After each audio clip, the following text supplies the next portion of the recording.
Hello everyone, welcome to Magnet Brains. I'm Vanya Narain, the IGKO, that's International GK Olympiad Educationist for grade 9th. As you can see over here, ये जो आप देख पा रहे हैं, आज का जो हमारा टॉपिक है, आज का हमारा जो टॉपिक है ना, बहुत ही फटाफट टॉपिक करने वाले हैं हम उसको, ठीक है। मतलब वो है भी बहुत छोटा सा टॉपिक, हार्डली 3 स्लाइड्स का हमारा टॉपिक है। लेकिन जो इंपॉर्टेंट बातें हैं वो ये हैं कि जो टॉपिक हम करने वाले हैं वो तीनों इंपॉर्टेंट टॉपिक हैं, राइट, कंटेक्चुअल हैं, कुछ करंट अफेयर्स का हिस्सा है, कुछ स्टैटिक जीके भी अपन समझ लेंगे इसके जरिए। और अपन क्या बात करने वाले हैं, अपन 3 अंडर हेड्स के बारे में बात करने वाले हैं, 3 मतलब सब टॉपिक्स के बारे में बात करने वाले हैं शॉर्टी नोट सीरीज में। और जैसा कि आपको मालूम है कि जब हम मैग्नेट ब्रेन्स पे पढ़ाई करते हैं तो आपको क्या करना होता है, आपको सिर्फ पढ़ाई करनी होती है। जितना फोकस होता है वो 110% आपको काय पे रखना होता है, पढ़ाई पे रखना होता है, राइट। आपको कोई फीस नहीं देनी, कोई सब्सक्रिप्शन नहीं देना, तो एनीवे आपको बाकी किसी झंझट में नहीं पड़ना है, पढ़ाई करनी है अच्छे से। और आईजीके का एग्जाम क्योंकि बहुत नज़दीक आ रहा है तो हमें बहुत जितने ज़्यादा टॉपिक्स हम कंप्लीट कर सकते हैं, जितने ज़्यादा कंटेक्चुअल जीके के या करंट अफेयर्स के टॉपिक हम निपटा सकते हैं, हमें वो निपटाने हैं in a given phase of time, ठीक है। आज अपन देख लेते हैं, फटाफट देखते हैं इसको। Basically foreign investment facilitation portal FIFP की बात करने वाले हैं हम, रीस्किलिंग रेवोल्यूशन इनिशिएटिव की बात करने वाले हैं हम, और इंडियन गैस एक्सचेंज की बात करने वाले हैं हम। ये तीनों अपने आप में बहुत इंपॉर्टेंट टॉपिक हैं इन द सेंस कि ये अभी कुछ ऐसी इनमें चीज़ें हुई हैं, या तो ये अभी इनिशिएटिव आए हैं या इनमें चेंजेस हुए हैं, पर ये हैं ये करंट अफेयर्स का हिस्सा और तीनों ही इंपॉर्टेंट है। सबसे पहले अगर हम बात करते हैं, जैसे कि आपको मालूम है, अगर सबसे पहले बात हो रही है फॉरेन इन्वेस्टमेंट फैसिलिटेशन पोर्टल, जो कि FIFP बोलते हैं जिसको, ठीक है। अभी जो FIFP है बेसिकली इसके 5 साल कंप्लीट हुए हैं हाल में, और इसके ऊपर आप कह सकते हैं क्योंकि 5 साल कंप्लीट हुए हैं तो गवर्नमेंट जो है अपनी एक वो बताती है कि उसने 5 साल में क्या क्या कार्यक्रम किए या क्या क्या काम हुए इसके तहत, है ना। तो उन्होंने अपना एक ब्यौरा जैसा जो है वो सरकार देती है। तो इसके बाद बात हो रही है, अब ये FIFP जो कंप्लीट हुए हैं, ये एक्चुअली बना कब था, ये 2017 में गठित हुआ था। कब हुआ था, जब इसके जगह पे जो पहले था वो था फॉरेन इन्वेस्टमेंट प्रमोशन बोर्ड। तो इस बोर्ड को जब पूरा हटा दिया गया था, एबॉलिश कर दिया गया था 2017 में, उसके बाद इसका गठन हुआ था, ठीक है। और ये बहुत इंपॉर्टेंट माना जाता है, अपनी तरह का आप कह सकते हैं कि बहुत इंपॉर्टेंट पोर्टल माना जाता है। गवर्नमेंट में एक तरह की ट्रांसपेरेंसी रखने के लिए बहुत इंपॉर्टेंट माना जाता है ये, ठीक है। जो बोर्ड है उसको हटा दिया गया था, हर चीज़ जो है वो ऑटोमेटेड कर दी गई थी, डिजिटलाइज कर दी गई थी। अब इसमें होता क्या है, इसको आप कह सकते हैं ये सिंगल पॉइंट इंटरफेस है। ये जैसे मैंने कहा कि एक ट्रांसपेरेंसी रखने के लिए बहुत बहुत ज़रूरी था। और इसको आप फॉरेन इन्वेस्टमेंट के लेवल पे अगर हम समझते हैं, जो FDI वगैरह आपने सुनी होंगी, तो इसके तहत 853 FDI जो हैं, 853 नंबर्स ऑफ FDI जो हैं अभी तक पिछले 5 साल में इसके थ्रू हुई हैं, ठीक है। तो इसमें करना क्या होता है आपको, बेसिकली अगर ऑनलाइन सिंगल पॉइंट इंटरफेस है गवर्नमेंट का, जो कि इंडिया के इन्वेस्टर को फैसिलिटेट करता है। FDI का मतलब तो आपको मालूम होगा, फॉरेन डायरेक्ट इन्वेस्टमेंट्स। तो इसके नंबर जैसे मैंने बता दिया आपको 853 हुए हैं, राइट। और इस पर बात की जाती है कि इसको कौन फैसिलिटेट करता है, कौन इसको संचालित करता है। ये करता है DPIIT। DPIIT मतलब ये है department of promotion of industry and internal trade, ये इसको संचालित करता है। और इसमें क्या किया जाता है कि जब आप इसको ऑनलाइन पोर्टल को फिल करते हैं, भरते हैं, डायरेक्टली आप भरते हैं इसको, तो ऑटोमेटेड जो इसका आपकी मार्किंग होती है वो कहाँ कहाँ जाती है, वो DPIIT के पास तो रहती ही है, ऑब्वियसली उसके थ्रू तो हो ही रहा है फैसिलिटेशन।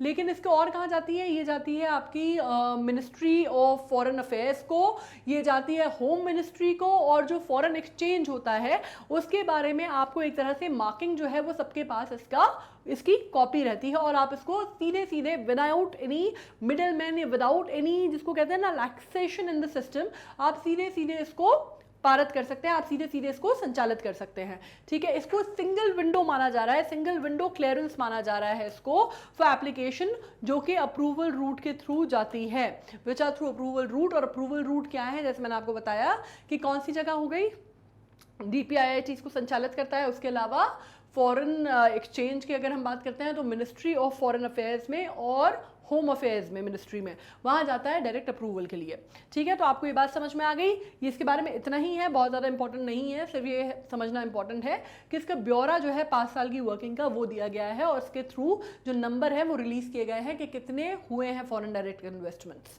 ऑलराइट।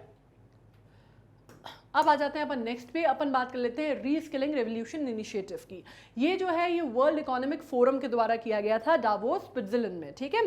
डावोस स्विट्जरलैंड में 2020 में ये इनिशिएट हुआ था, वहां पे शुरुआत हुई थी इसकी।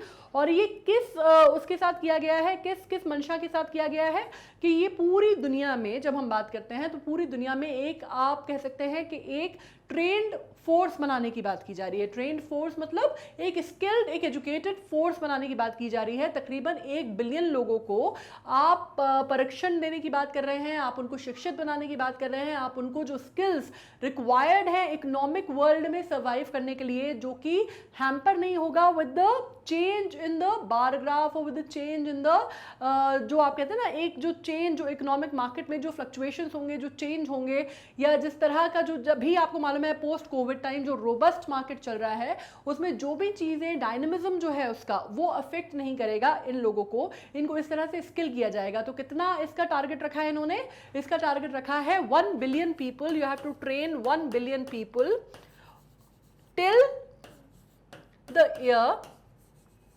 2030।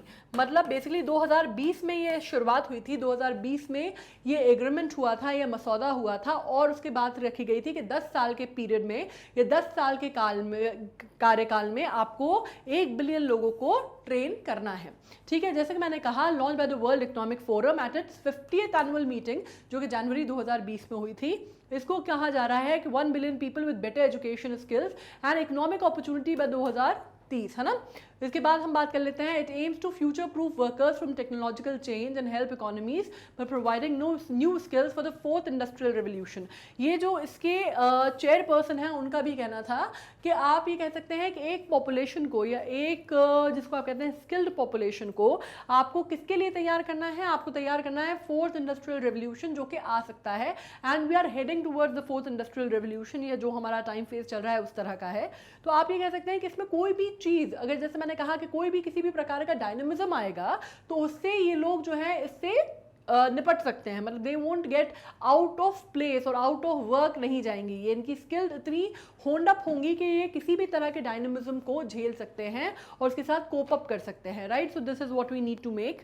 और इसको आप कह सकते हैं ये क्या है, प्राइवेट पब्लिक इनिशिएटिव है। इसके अलावा आप इसको गवर्नमेंट्स ने इसको इनिशिएट किया, जिसमें आप बात कर सकते हैं जिसमें भारत भी है और इसकी प्राइवेट एंटिटीज भी हैं, इसलिए इसको प्राइवेट पब्लिक इनिशिएटिव बोला जा रहा है। बहुत सारे गवर्नमेंट्स हैं इसमें, अगर आप बात करते हैं इंडिया है, पाकिस्तान है, फ्रांस है, यूएस है, रशियन फेडरेशन है, बहुत सारी इसमें कंट्रीज आ जाती हैं और ये कंट्रीज ने भी इसको फंड किया है, ठीक है। अब इनिशिएटिव जो है अगर आप बात करते हैं तो ये कहाँ से एक्सपेंड होगा, beyond adult reskilling and upskilling and integrate the focus on education for children and youth. और इसमें ये कहा गया है कि भाई ये जो 1 बिलियन की आबादी हमने तय की है, इसमें जो एडल्ट्स हैं जो ऑलरेडी काम कर रहे हैं उनको दोबारा नए सिरे से तो आप उनको अपस्किल करेंगे ही, नए सिरे से उनको आप रीस्किल करेंगे ही कि चेंज ऑफ टाइम के साथ वो सर्वाइव कर सके over the longer period of time और इकोनॉमिकली अपने आप को सपोर्ट कर सके या इकोनॉमी की ग्रोथ में वो एक तरह से सहायक सिद्ध हो सके। वो आप कर रहे हैं कि आप रीस्किल भी कर रहे हैं, आप स्किल भी कर रहे हैं जो कि एग्जिस्टिंग आपका जो लेबर फोर्स है उसको, लेकिन उसके साथ साथ इसमें फोकस किया गया है बच्चों पे और यूथ पे। और आप कह रहे हैं कि we have to train a youth across the globe ताकि हम एक नया इकोनॉमिक फोर्स जो है वो तैयार कर सके जिसपे किसी भी प्रकार का इन्फ्लेशन का या मार्केट चेंज का असर बहुत ज़्यादा ना हो और जो आउट ऑफ स्किल ना जाए, ठीक है। So this is very important reskilling revolution initiative, ठीक है। इसमें बहुत सारी चीज़ें जो हैं अभी भी इसके अंदर बहुत सारा अंतर आया है, बहुत सारी चीज़ें जो है इसमें चेंज हुई हैं, इस वजह से आप अभी के टाइम पे इसके बारे में फिर से बात की जा रही है, ठीक है। अब इसमें हम बात कर लेते हैं ONGC की। अगर ONGC की मैं बात करूं आपसे तो ये इंडियन गैस एक्सचेंज, पहले क्या होता था, पहले IEX करके होता था, ठीक है, पहले IEX करके होता था और वो अपनी तरह का पहला गैस एक्सचेंज था। अब ये जो है इंडियन गैस एक्सचेंज, ये अपनी तरह का इंडिया का पहला ऑटोमेटेड गैस एक्सचेंज है, ठीक है। इसको ONGC जो है जैसे कि आपको मालूम है पहला एक्सप्लोरेशन मानते हैं इसका और प्रोडक्शन का एक्सप्लोरेशन एंड प्रोडक्शन जो होता है एक टर्मोलॉजी होती है, ENP कहते हैं इसको कंपनी इंडिया में, जो कि ट्रेड डोमेस्टिक गैस करती है IGX पे, ठीक है। IGX को आप कहीं की सब्सिडरी मानते हैं इंडियन एक्सचेंज की, IEX की, जो मैंने आपसे कहा था कि सबसे पहला हुआ करता था, ठीक है। उसका अपग्रेडेड वर्जन आप कह सकते हैं, या उसका ऑटोमेटेड या फुली ऑटोमेटेड वर्जन जो है वो आप इसको IGX को कह सकते हैं, ठीक है। ट्रेडिंग प्लेटफॉर्म काहे का है ये? नेचुरल गैस का है।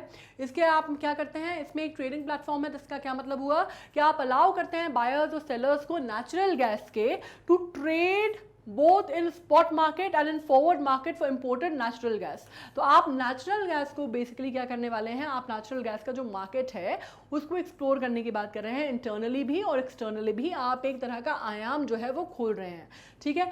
अब आप बात क्या कर रहे हैं इसकी, अगर हम ट्रेडिंग की बात करते हैं तो इसमें ये न्यूज़ में इस वजह से है क्योंकि अगर आप ट्रेडिंग की बात करते हैं तो उसमें हब्स हैं जो कि मल्टीपल हब्स जो हैं और बनाए जा रहे हैं, मतलब इसमें और विस्तार जो है अभी 6 मई 2022 को और भी इसके जो हब्स हैं वो मल्टीपल हब्स के लेवल पे ये काम करने लगा है, ठीक है। तो 6 मई 2022 में इसमें और हब्स ऐड किए गए हैं विच इज़ वेरी इंपॉर्टेंट, इस वजह से हम इसको पढ़ रहे हैं करंट अफेयर्स में, ठीक है। अब मैं आपको बता दूं इसके अगर ट्रेडिंग अक्रॉस अगर 3 हब्स, जो 3 मेजर हब्स थे इसके जो अभी माने जाते हैं, जो सबसे इंपॉर्टेंट हब्स हैं वो आप मान सकते हैं दहेज एंड हजीरा जो कि गुजरात में है, काकनीनाड इन आंध्र प्रदेश, और इसके अलावा अगर मैं बात करती हूँ तो जैसे मैंने कहा कि और भी मल्टीपल हब्स जो हैं वो अब इसमें जोड़े जा रहे हैं, चेन जो है वो थोड़ी सी बड़ी इसकी की जा रही है, ठीक है। अगर ये ऑपरेट काय में करता है, किसके अंडर ऑपरेट करता है, ONGC का नाम तो हमने सुन ही लिया। ONGC के बाद अगर हम बात करते हैं तो ये बेसिकली काम करता है PNGRB के अंडर। PNGRB क्या होता है? PNGRB होता है regulatory framework of petroleum and natural gas regulatory board. Regulatory board जो है इंडिया का, उसके अंडर ये काम करता है, ठीक है। तो ये 3 न्यूज़ पीसेज हैं, हमने बहुत फटाफट बहुत शॉर्ट में की हैं, आपको क्लियर हो गई होंगी। इसमें कोई बहुत ऐसी चीज़ नहीं थी जो मैंने आपको आउट ऑफ फोकस बताई है, मैंने आपको सिर्फ ये बताया कि ये 3 जो मुद्दे हैं ये इंपॉर्टेंट माने जा रहे हैं, इनमें से क्वेश्चंस बन सकते हैं। क्यों? क्योंकि ये करंट अफेयर्स का भी मुद्दे हैं और ये हर तरह से इकोनॉमी से रिलेटेड भी है। नेचुरल गैस आपको मालूम है इंडिया में अभी कितनी ज़्यादा बात की जा रही है renewable non renewable energy sources की। Natural gas is a very very imperative topic, बहुत इंपॉर्टेंट टॉपिक है। उसके अलावा फॉरेन एक्सचेंज जैसे मैंने कहा, या FDIs की अगर हम बात करते हैं तो वो भी अगेन डिजिटाइजेशन के लिए बहुत अच्छा इंपॉर्टेंट टॉपिक है।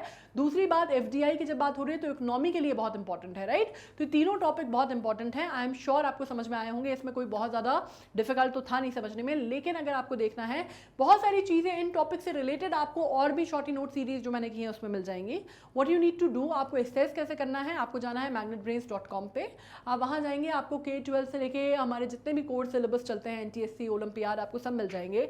यहाँ पे अपन बात कर रहे हैं अभी बेसिकली अपन बात कर रहे हैं, अपन बात कर रहे हैं IGKO की। तो आप IGKO पे जाएंगे, वॉच नाउ पे आप क्लिक करेंगे तो इस तरह का आपको पेज ओपन होगा जिसमें आपको पूरे सीक्वेंशियल ऑर्डर में जितने भी वीडियोस हैं वो आपको मिल जाएंगे विद द हेड्स। अब आपको जो भी देखना है, जैसे आप करंट अफेयर्स की बात कर रहे हैं तो करंट अफेयर्स पे जाएंगे, क्लिक करेंगे तो जितने भी वीडियो करंट अफेयर्स के होंगे वो आपको मिल जाएंगे। जो आप देखना चाहते हैं इस तरह का पेज उसमें ओपन होगा।